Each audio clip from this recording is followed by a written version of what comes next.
Hello and welcome to the Phu Cat Stories podcast. I'm your moderator, Saigon Steve.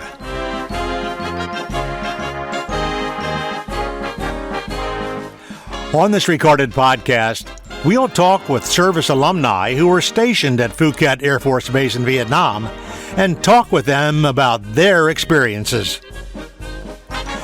Today's podcast is pre-recorded, but you're invited to participate on future podcasts by emailing your contact information to phukatstories@gmail.com. That's phukatstories@gmail.com. So let's get started with today's Phu Cat guest. We're talking with Sam Creed, who was stationed at Phu Cat Air Force Base in Vietnam during 1968-69, same years I was there. How are you doing, Sam? I'm doing very well. Good to talk to you today. Thanks. Tell me about when you joined the Air Force. What year did you join? Well, I graduated high school in 64, went off to work, and in 65, I got a notice to go get a military physical in Dallas, Texas, and they sent us back home and said they'll let us know. I went back for the second one. After the second one, I figured I better do something really quick. I didn't want to go to the Army. I wanted to go to the Air Force. I'd always heard that the Air Force would train you, so I went down to the recruiter, I guess sometime in September of 1965, and was inducted in October of 1965 into the Air Force. We started around the same time. I went in June of 64, Lackland Air Force Base. I had my birthday there. It was an unusual experience, spit shining your shoes on your birthday. Well, I understand that, yeah.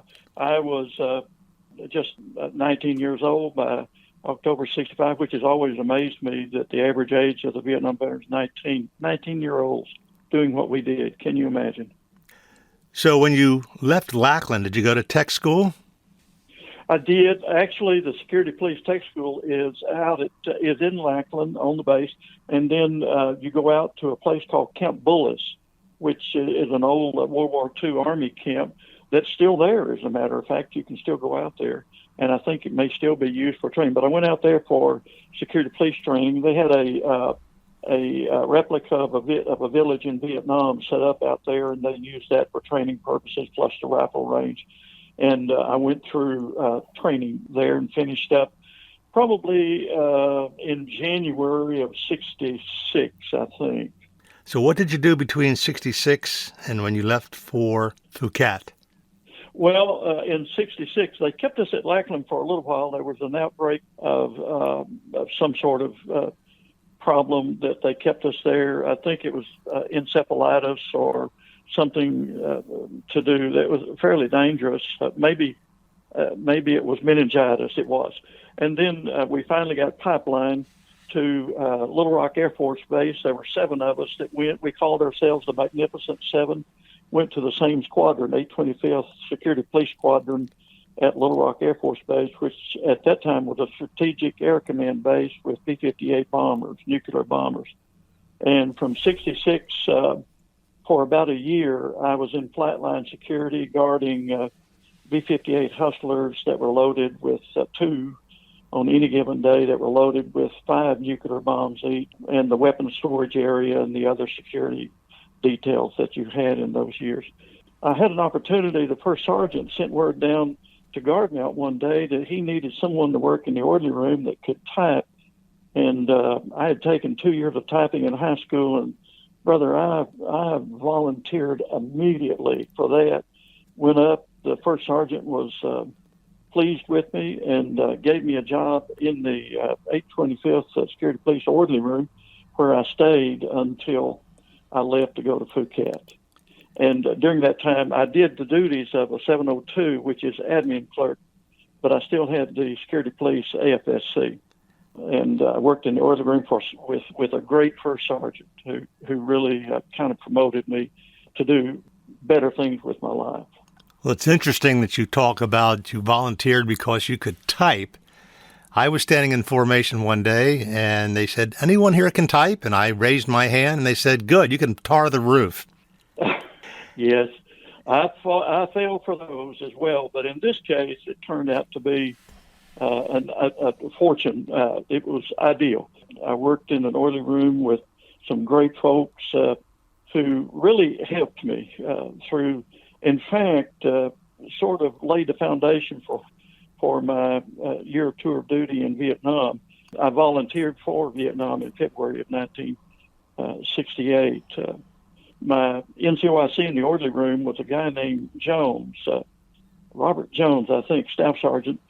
And when my brother went to Vietnam, I got a letter from him and from my mom that he had been wounded, which really shook me up. And I was telling Sergeant Jones about it, and he said, well, what are you going to do about it? Something to that effect. And I said, well, I promised my mom that I would see what I could do. I knew there was something about two brothers didn't have to be in a war zone at the same time. Sergeant Jones knew about it.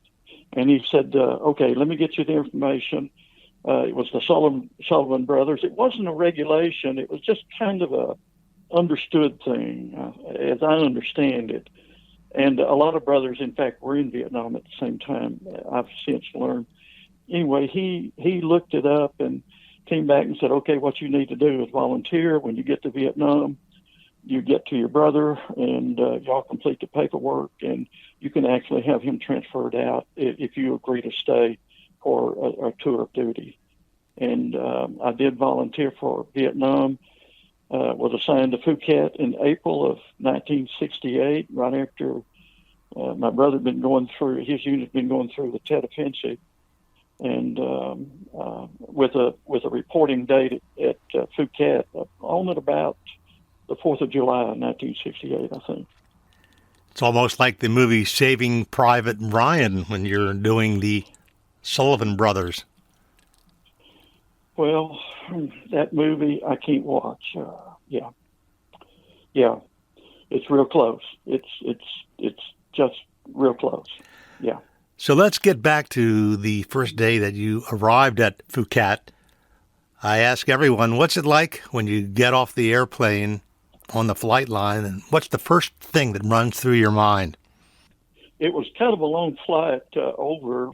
A guy from the supply squadron that became a friend of mine and I, from Little Rock, were actually on the same aircraft together with our squadron commander. So we had a little bit of a ride over and had to go to Hawaii because I think you probably remember the Seaboard World airline loaded with GIs was diverted to Russia because they apparently flew into Russian airspace. So we had to go to Hawaii.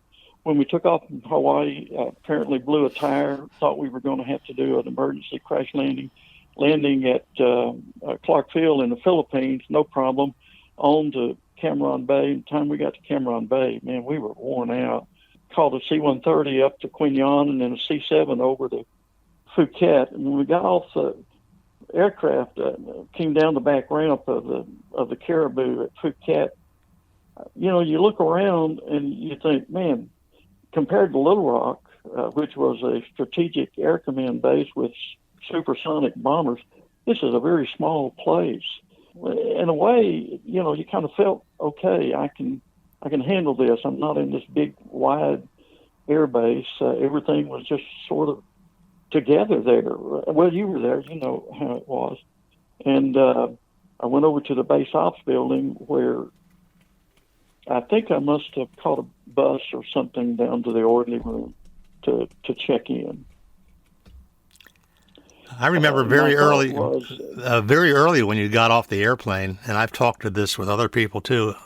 Immediately, they gave us the shot of the gamma globulin for hepatitis, and we all remember that. And that was probably in the first hour of being in Vietnam. So that was my initiation shot.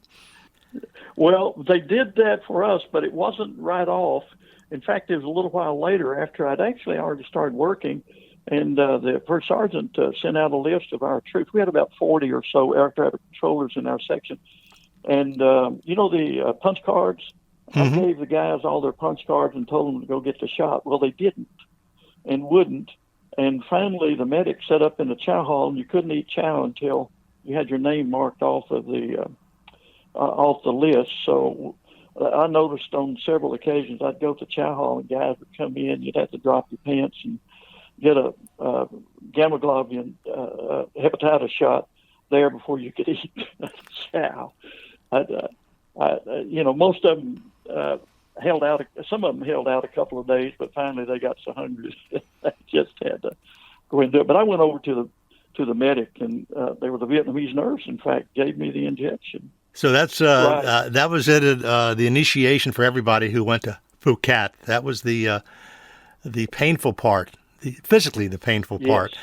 So they assigned you to your barracks, and I also ask other people so they can get a feeling of where your barracks were in relation to theirs. Mine was across the street from the chapel. Where was your barracks?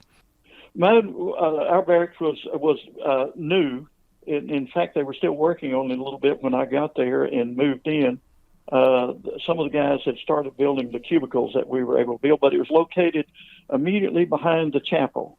Right there was a parking lot, there was a basketball goal, and eventually the Airman Club was to the left, back toward the chow hall, but the NCO Club was built just before I left in '69, which was just to the right. And then the post office built their center, I think, between the NCO Club and the chapel. It's hard to remember all. But anyway, it was immediately behind the chapel. But it was one of the newer ones. There were still lumber. Red Horse had worked on it, and we had bunks, but we didn't really have it organized a good deal until I'd been there for a little while. So Sam Creed, you started out at the Air Force, security police, and then they switched you over to communications, right? Well, what happened when I was in the orderly room, my first sergeant said, "Are you happy as a security policeman?" I said, "Absolutely not." And he said, "Well, cross-train." Well, I had heard that if you did, you wouldn't get rank and whatever. The first sergeant said, "No, that's not true. You want to cross-train into 702, which is administrative field." And I said, "Absolutely." So I went back to another Air Force tech school there at Little Rock, finished 702-5 level, and I had two FSTs, 77150 and 70250. And when I volunteered for Vietnam, personnel called me and said, "You need to come over here. We got to talk to you." And I did, and they said, "You're going to have to choose. Do you want to go to Vietnam as a security policeman, or you want to go as a 702? Well, I wanted to go as a 702 because we were getting guys back from Security Police Squadron in Vietnam. The 1041st Combat Security Police raided our squadron, and some of those guys were coming back. And I thought I better go as a 702, which is really my knack anyway. So I filled out the paperwork and was assigned to Phu Cat as the administrative clerk in the Flight Facilities Office in the 1883rd Com Squadron. That's where that office handles the RAPCON radar approach control, and the tower air traffic controllers. And it was the office for the tower chief and the RAPCON chief and the OIC and the other people that were in the operational level of air traffic control at Phu Cat. And I was their guy. I was their desk guy. Well, nothing moves in the military unless it's typed out, right? You got it. And I could, on an Olivet manual typewriter, I could do 60 words a minute. Yeah, that was a fortune that I could never have imagined when I was taking high school and typing, but it paid off. It paid off. Your friends in high school, when you were taking typing and they were playing football, they're probably laughing at you, right? Well, some of them did take typing, but I wasn't big enough to play football, but I was the manager of the team. I begged the coach to let me be the manager of the team, so I was with the guys and even got 2 letter jackets out of it. So I had a connection to football and sports, even though I didn't get to play. I just wasn't big enough. So, And in Texas, football is you got to be a hoss starting in junior high if you're going into high school football. so what's a day like at the 1883rd Communication Squadron? Well, it would start early with the controller shifts. They work 6 hours in the daytime, particularly during bad weather because of the high stress of combat takeoff and landings. And Phu Cat was a very, very busy air base at that time. Usually got the controllers to the tower and the RAPCON, and then went on to Flight Facilities Office where we handle all of the administrative work, details, problems, transcribed tapes of air, ATC incidents, did the travel that they needed me to do. But I sometimes flew to Da Nang with flight pattern changes, and then the Army came from Anke, where our office worked on air traffic control for the Army airfield there. It was just a busy day, typically, of ATC operational activities. And then there were some days that were just flat boring. We were working 12 hours a day, but it was just absolutely boring. And then it would get active, and it was, you sort of took it day by day for 365 days of tour duty. I had a buddy of mine. He worked at Tan Son Nhut in the office with the China marker on the flight, the sorties and all like that. He said, I would see Phu Cat on the board, but nobody ever knew much about it. They also scheduled down there the missions for, I guess, the men up at Phu Cat to do. Well, and actually our the 1964th Com group, it was located at Saigon. That was the group that the 1883rd was part of, and the ATC higher level activity came out of that unit in Saigon. Phu Cat was a unique base. It was fairly, by Vietnam standards, modern. I was at Da Nang and had to spend a couple of nights at Dog Patch. Man, that was the pits.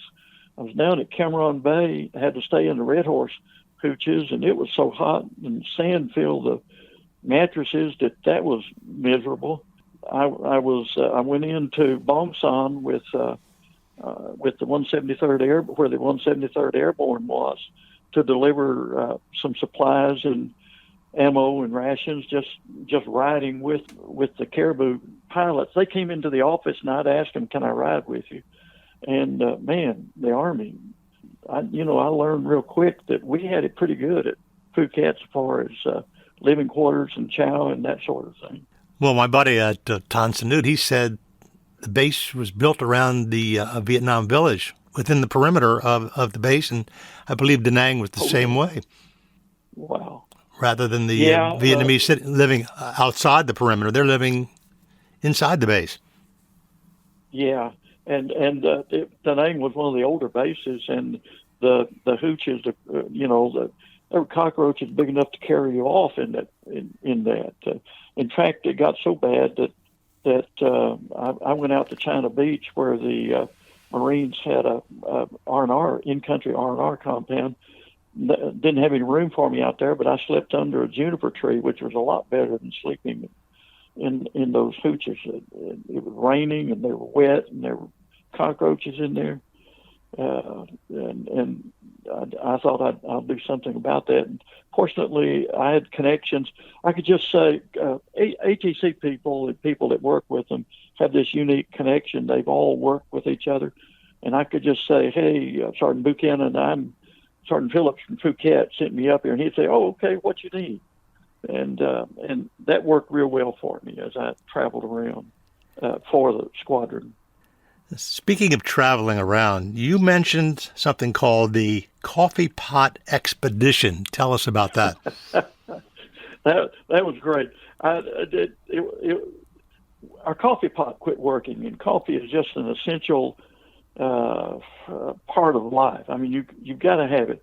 And people would come in and get a cup of coffee. Our NCOs, the tower chief and the RAPCON chief and other people that came in and out, The coffee pot quit working. We went to the BX. They didn't have one. We decided that it would take too long to ride home. It would take a week or so to get a letter home, and then for somebody to get a package back. You never know what kind of shape it'd come back. So Sergeant Ron Phillips, who was a senior master RAPCON chief, said, "Creed, go to Quignon." The base ops NCOIC told me that the Quignon Army PX has coffee pots.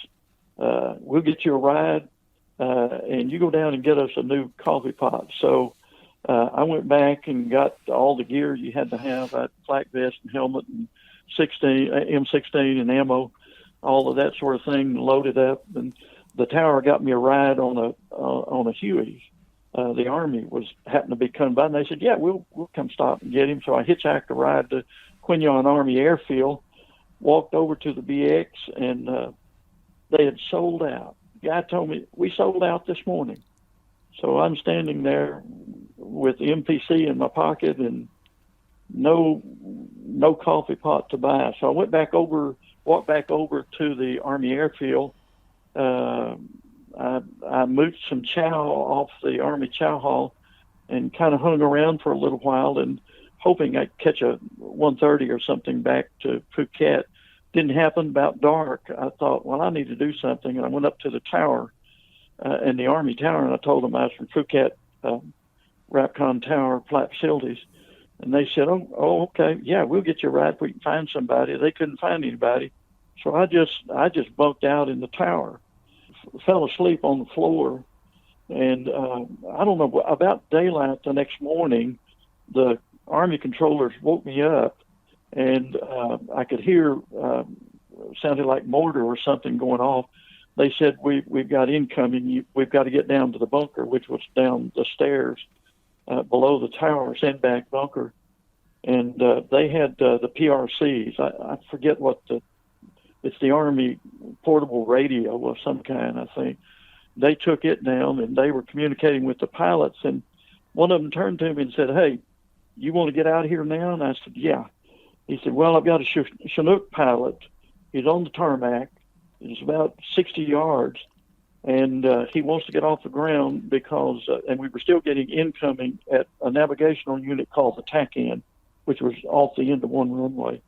And I could hear a firefight going on, and RPGs. These controllers were telling me these various things, and they said, "We're afraid we're going to get incoming into the airfield. This Chinook crew wants to get off the ground."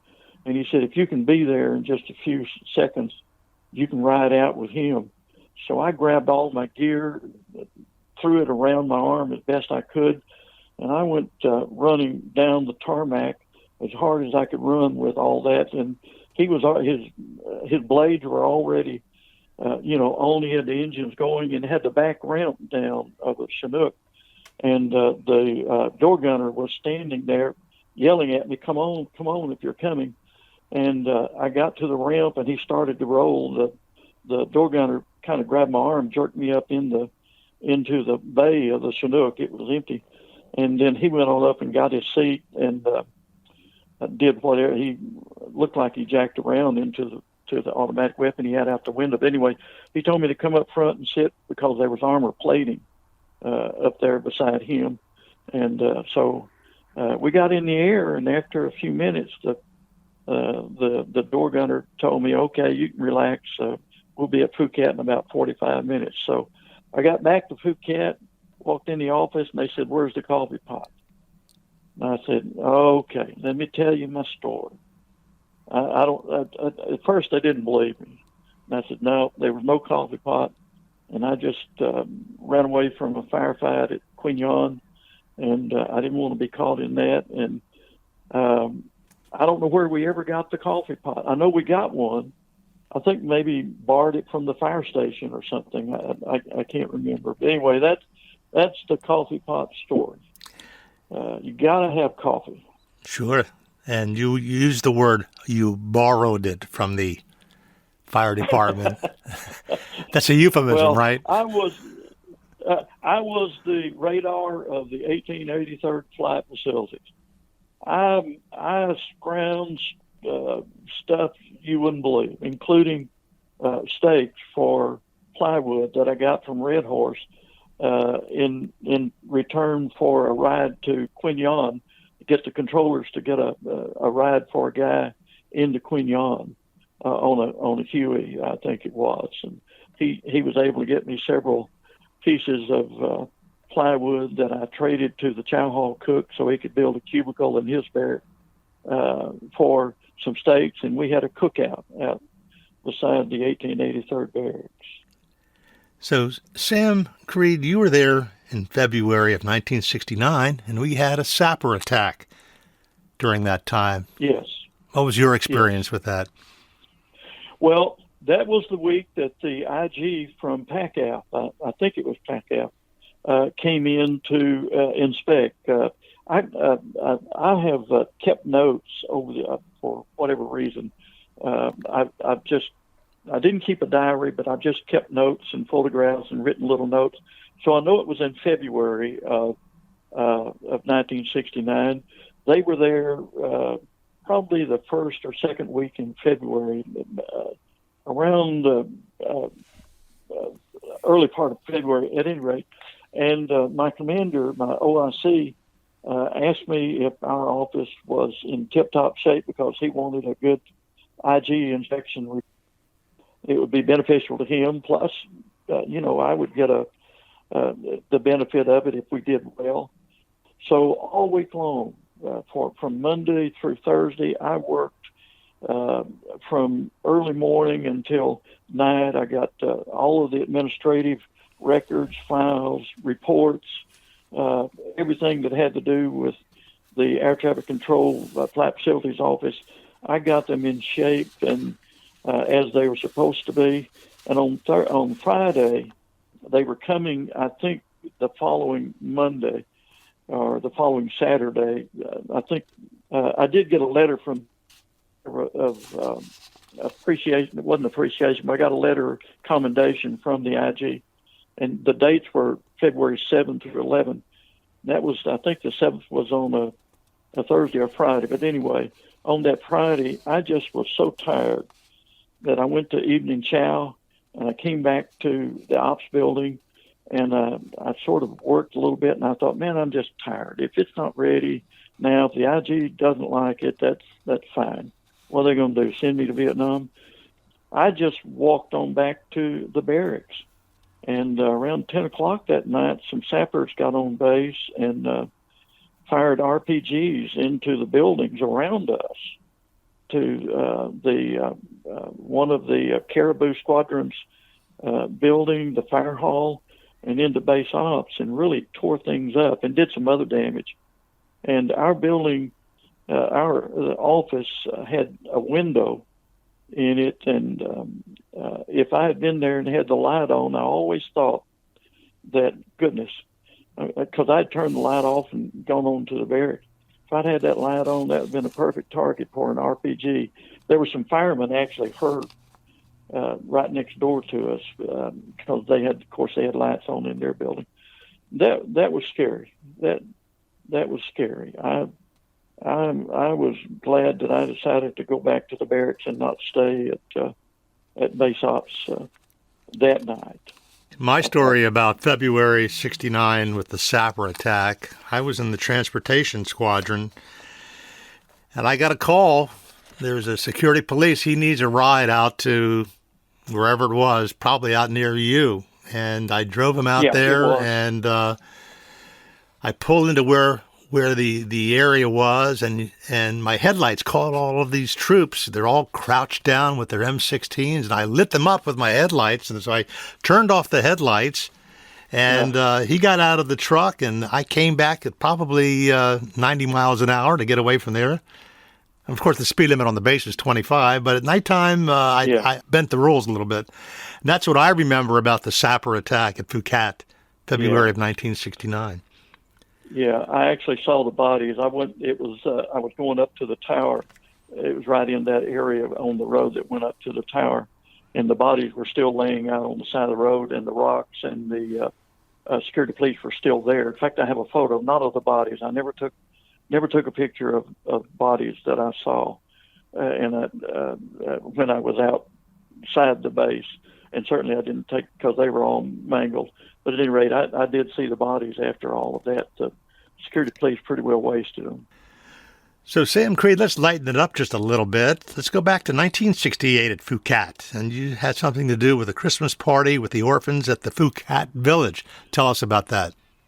Well, at Christmas of 1968, my OIC, Captain Robert Schultz, had a friend who was a chaplain at the base. His name was Theodore Wilson, Captain Theodore Wilson.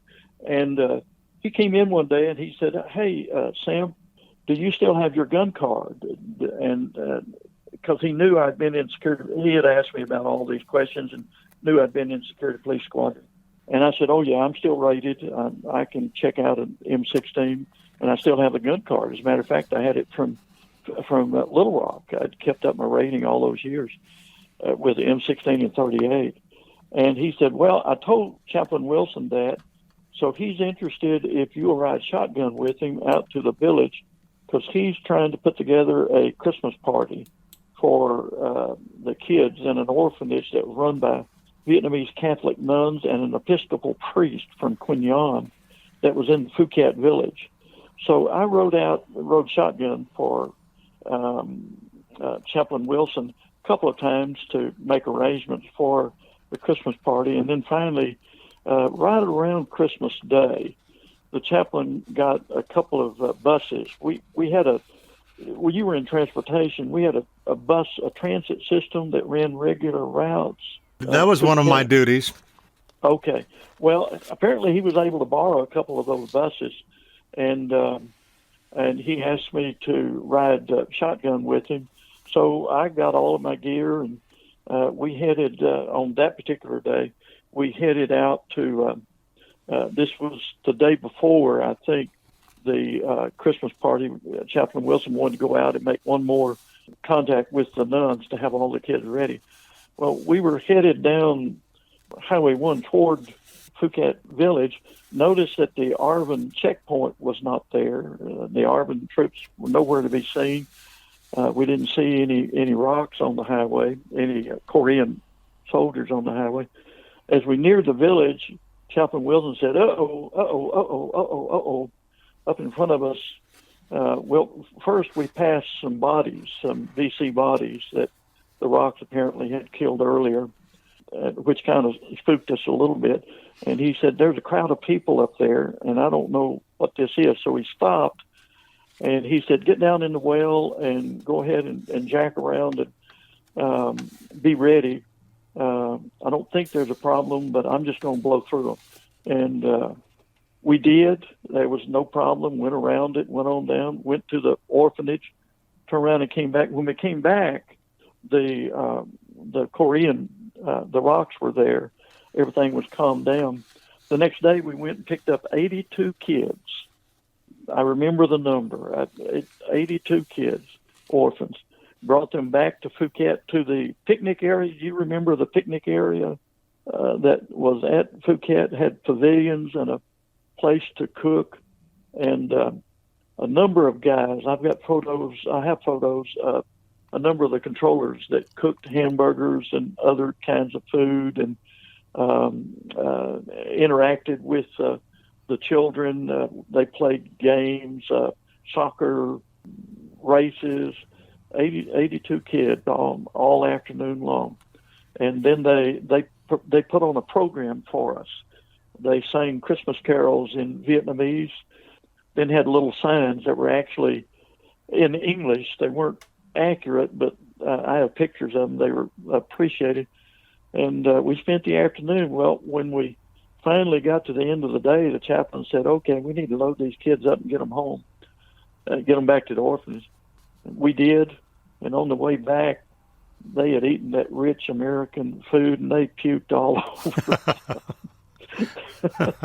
the bus. But the thing about it was, we kept noticing these kids had bags, and they had something in the bags. And one of our guys, one of our controllers, a staff sergeant, said, "This kid's come through 3 times. He can't be eating that much." We discovered they were getting the food and putting it in their bags. and they were taking it back to the orphanage. Food, I guess, is in short supply. So, and we gave them candy, so they had bags of food and candy.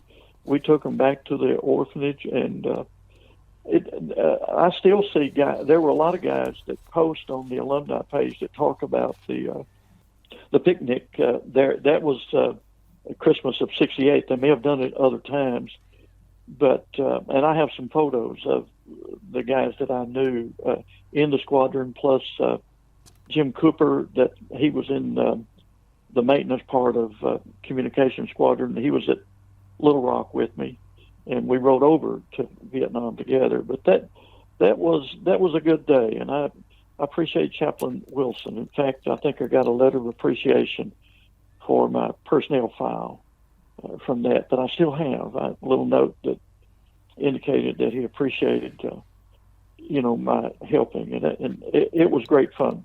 And we also went out to the leprosarium, the leper colony, and I think we bought charcoal out there and took some food or MPC or money or something. I'm not even sure, but that was in '68, '69. What a great story! Great story. In 1969, you went back to Vietnam. Tell us about that. I did. I went with a group of guys, Vietnam veterans. We went in as tourists. We actually had a reason for going because we were looking for groups, Christian groups, that had been able to survive the communist takeover in '75. And basically, some of them had just had to lay low, and we were looking for them. But we started off in Hanoi, and I actually saw Ho Chi Minh briefly. I didn't want to, but the guys kept chiding me, so I went into the mausoleum where Ho Chi Minh is actually laid out under glass. And typical American, I had my hands in my pocket, and the Vietnamese guard told me to take my hands out of my pockets, and I looked at him and thought, okay, am I in trouble? And I just looked at him and said no, and walked out. Had our leader of our group spoke fluent Vietnamese. He said, I think you're okay. You just disappear. Go on and go down and get on the bus. I did. But anyway, I did see him. And we looked around Hanoi and then went south to Da Nang. And then from there, a couple of other stops, Dalat, Bien Hoa, Long Bien, in the Saigon area, and then eventually into Saigon, over in the Cholan. I saw a lot of things that I was teaching high school history at that time. I saw a lot of things and took a lot of pictures about the events that I was actually teaching the students about. So it proved to be a very beneficial, but we also found people, and there's some stories that I wish I could tell, but I get emotional when I do, of some folks that we found from some of our guys actually knew back in the late 60s when they were there. That was at Da Nang. It was a very powerful thing for me. I think it probably made a big difference for me. It was a healing time for me, and an experience that I'll never forget. And I would do it again. I would go back even now. Another time, there's a group going back next year that I'm not sure if I'd be able to make it. But anyway, I would go back. I had a chance to go back. Another friend of mine, he was with the American Embassy in Hanoi. And he said, come on over, or you can stay with us. And I said, well, if I can catch a plane down to Phu Cat and see what it looks like, maybe I can do it. Well, I found out that the plane rides back and forth from Hanoi to Phu Cat were not that reliable. They may drop you off there, but not so sure they're going to come pick you up again, or there's another scheduled flight. Yeah. So to make a long story short, I didn't go. Did you think that you would like to go back to Phu Cat and take a look around now, or even in '96? Did you want to look around at Phu Cat? I did. I wanted to, and the reason that I didn't, I just didn't have time. I have a friend, had a friend, he's now deceased, named John Derrick, who was a POW. He was a Marine captured at Way during Tet 68. John spent 3 years in Hanoi at the Hanoi Hilton and some of the outlying POW camps. When I was going, I told John that I was going, and he said, "Well, are y'all going to Way Phu Bai?" And I said, "Yeah, it's on our list." I knew it was on our list. He said, "Well, when you go to Way, I'm going to give you a street and a location and tell you as best I can how you can get there. And I want you to go back, if you would, and take a picture of the area or even the houses. I just want to see, if you would, go back." So I took that side trip instead of going to Phu Cat, which turned out to be, both of them would have been great. But I did go to Way, and I found the street where in the village, in the neighborhood along the Perfume River, right at the Citadel, where the bridge crosses the Perfume River and goes to the Citadel, where the NVA and the VC hold up, and the Marines and Army fought them tooth and toenail during Tet 68. And I found the neighborhood, and I took a photograph of it. And then I have a Catholic friend who is a priest. He's now retired, but he was a priest in Da Nang, and he asked me the same thing. "Sam, go to Da Nang, go to a certain street and building," and that's where I lived. That was the dormitory for the other priest and I. And I did that and took a picture. He actually escaped Vietnam in 75 by walking cross country to Cambodia and across Cambodia to Thailand, and got out, and then finally got to the United States. So I did those two things, and I thought, well, that's a good substitute for it. But I was able to come back and show John the pictures. And I went to the Wallow prison, to Hanoi Hilton. I have a photograph standing at the door. It's hard not to be emotional when I look at that picture, knowing that my friend John was there, treated very harshly. John literally drinking. Well, he had an issue with alcohol as a result of all of that. And I felt like that maybe I provided some healing for him with my experience there. So I didn't get to go back to Phu Cat. Well, based on the satellite photos on Google Earth, the only thing you would probably remember seeing there is the revetments and the flight line. They've torn down everything else, so you wouldn't even see where your barracks were or where the mess hall was or any of that stuff. Right. And Da Nang was the same way. I had been to Da Nang, and the only thing I recognized there were the revetments when I went back in 96. The revetments, of course, are solid and are going to be there. But that was the only thing that I did go back to China Beach at Da Nang.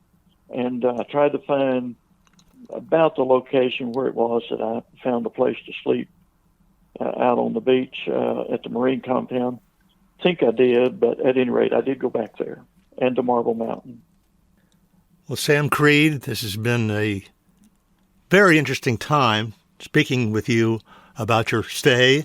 We call it a stay, but it was your tour. You were stationed at Phu Cat, 1968, 1969, the same time I was there. I'm surprised. We probably ran into each other. You probably got on my bus one time. Who knows, right? I wouldn't be surprised. And you may, I don't know, if you, back in the day, I was on the radio there called Saigon Steve from midnight to 2. So if you tuned into the base radio station, you may remember my gig there after my real job there. I did, and I also listened to a station from the Wolfhounds somewhere off to the south of us. I'm not even sure. It may have been a pirate station. I don't know. But I do remember the station. And by the way, my brother did get reassigned to Korea after we got there and we got the paperwork finished. That was, for me, that was successful. I did what I needed to do, and I served my country, and I would do it all again. They have a saying, they don't make Sam Creeds anymore. You sound like just a fantastic person to do this for your brother and for your country. Yeah. And Sam Creed, we thank you for your service. Well, thank you very much. This has been good. This needed to be done, and it's really been good. I appreciate the work that you've put into this.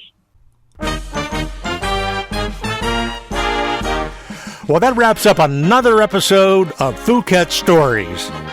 If you'd like to participate in a future Phu Cat Stories podcast, email your contact information to phukatstories@gmail.com.